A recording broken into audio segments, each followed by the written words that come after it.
And this is where God really intervened into my life. At the time of this crash, I was an atheist. I didn't even believe in God. I would argue with Christians as to why God didn't exist. And at the time of my crash, an ambulance was in the intersection and stopped, loaded me up in the back, rushed me to the hospital that was 10 minutes away, and the doctor said if that ambulance hadn't have been there, I would have 100%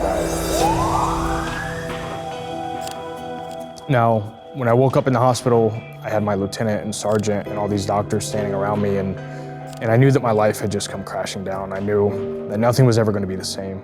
I always had a plan for this moment, and it was that I was going to commit suicide if this ever came out. And that was my plan. I planned as soon as I left the hospital to go home and to commit suicide. And I went home, and all I could think about was the shame and the guilt and the devastation that I had caused on my wife and my kids and the people that I had worked with. No one knew that I was struggling like this, and I knew inside that this was all going to come out, that my secrets of using drugs and struggling with PTSD was going to be a big deal.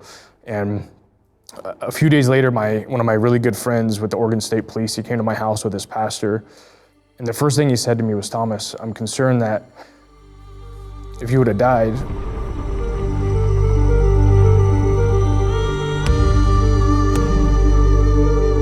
I'm concerned that you would have went to hell." And I remember just sitting there thinking about the reality of that. And then he told me that, "Thomas, I've come because I want to introduce you to God." And I remember telling him, I said, "Austin, God can't help me. I've made a lot of mistakes. I've made too many mistakes. God can't help me through this." And I remember him and his pastor just shared the gospel with me, and they said, "Thomas, God loves you. It doesn't matter what you've done. It doesn't matter the mistakes that you've made. God still loves you, and he has a plan for your life, and he has a purpose." And I remember sitting there and I'm like, okay, well, I don't believe that, Austin, but thank you for coming over. And he left. And the next day I remember I couldn't help but think that I needed to figure out who God was. I had this burning desire inside of me that I couldn't explain. And I became obsessed with trying to figure out who God was. And this continued for a few months. I would go on to complete a military Christian program for combat veterans.